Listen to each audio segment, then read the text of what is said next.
continuando o nosso estudo sobre teoria das colisões, eu vou fazer uma breve revisão sobre alguns conceitos da teoria cinética dos gases, que, aliás, há links na descrição desse vídeo sobre este assunto. Bom, vou mudar aqui a cor, né? Vou pôr em verde. Então, o primeiro conceito que nós devemos nos lembrar é a frequência de colisões. Né? Então, imagina assim que você tem um conjunto de moléculas, moléculas do tipo A, por exemplo. Eu não vou escrever muito texto, mas acho que vocês vão entender na medida que eu falo. Então, imagina que você tem um conjunto de moléculas do tipo A, e essas moléculas têm uma massa Ma. Essas moléculas colidem entre si, e esse termo aqui, esse parâmetro Z minúsculo, é a frequência de colisões. A frequência de colisões, então, vai ser a seção eficaz de colisão multiplicado pela velocidade relativa e multiplicado pela densidade numérica dessas moléculas. Então, esse Na aqui seria essa densidade numérica. A seção eficaz de colisão, para você entender, você teria que ver esta figurinha. Eu copiei isso aqui do livro do Atkins, e eu vou ler para vocês. Então, isso aqui é justamente a legenda dessa figura.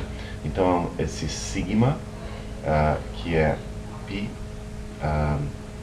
deixa eu ver aqui, πr ao quadrado, é uma área, né? Então, a seção eficaz de colisão de duas moléculas pode ser imaginada como a área dentro da qual a molécula projétil A deve passar centrada em torno da molécula alvo B, a fim de a colisão ocorrer. Então, a seção eficaz de colisão é justamente esta área aqui. Se os diâmetros das duas moléculas forem dA e dB, então o raio da esfera alvo é esse aqui. Opa, aqui tem um sinalzinho de mais, que eu esqueci de pôr.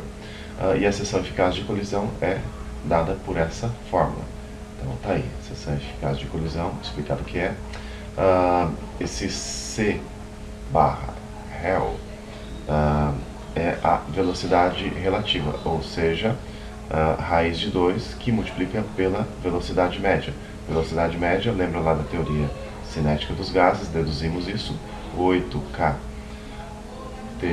sobre πm, onde m é a massa das moléculas, né? Se você tiver moléculas de mesma massa, você poderia dizer assim que μ é igual a 1/2 dessa massa, e, portanto, você substituiria isso aqui, velocidade relativa, ficaria então igual a 8kT sobre π, massa reduzida, elevado a 1/2. Bom, dá para perceber que a velocidade molecular aumenta com a raiz quadrada da temperatura e decresce com a raiz quadrada, deixa eu ver aqui, da massa reduzida. Bom, a densidade total de colisões, então veja só, esse Z aqui é densidade, é a frequência de colisões. Só para você ter uma ideia, se você tiver, por exemplo, nitrogênio a 1 atm, a 25 graus Celsius, essa frequência de colisões vai ser da ordem, eu não lembro exatamente o valor, mas da ordem de 10 a 9 colisões por segundo. Ou seja, cada molécula, nessas condições de temperatura e pressão, colide em média 1 bilhão de vezes por segundo. 10 a 9 colisões por segundo, cada molécula. E entre uma colisão e outra, elas percorrem em média 1000 vezes o seu diâmetro molecular. Agora vamos pensar aqui na densidade total de colisões, vamos dizer assim. Vou chamar esse Z maiúsculo dessa densidade total de colisões, que vai ser dado por essa fórmula aqui, 1/2, esse 1/2 é para evitar a contagem dupla, Zzinho, que é a frequência de colisões, que multiplica por essa densidade de colisões. Essa densidade de colisões seria, densidade de moléculas seria, digamos assim, o número de moléculas por unidade de volume. Então isso aqui fica igual a 1 meio de se você ficar de colisão, velocidade relativa, velocidade média relativa e densidade de moléculas ao quadrado. Agora vamos pensar que você tem moléculas diferentes no sistema. Então, se você tem moléculas diferentes no sistema, essa densidade de colisões muda um pouquinho. Então, você vai ter que considerar que você tem uma, digamos assim, uma densidade numérica de colisões, ou melhor, uma densidade numérica para as moléculas A. Então, você tem um certo número de moléculas A por unidade de volume, e você tem um certo número de moléculas B por unidade de volume. Então,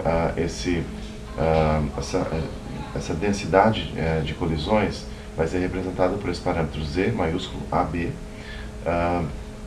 que vai ser sigma, velocidade relativa, que multiplica essas densidades numéricas de colisão. Então, aqui A e B. Então, N, esse Nzinho enfeitado aqui, tá vendo? N de A é o número de moléculas de A por unidade de volume. N de B é o número de moléculas de B por unidade de volume. Olha só, você pode relacionar essa densidade numérica de moléculas, por exemplo, de moléculas do tipo J, com a concentração molar dessas moléculas. E aqui está o nosso número de Avogadro. Então, essa densidade de colisões aqui, ZAB, que é um parâmetro que vai te dizer o número de colisões no total por metro cúbico por segundo, fica então sigma, velocidade média relativa, que multiplica número de Avogadro. Veja que o N do número de Avogadro é mais quadradinho. Número de Avogadro ao quadrado, concentração de A, concentração de B. Então, esse é um parâmetro importante e continuamos na próxima aula a desenvolver nosso conhecimento sobre teoria das colisões. Até lá!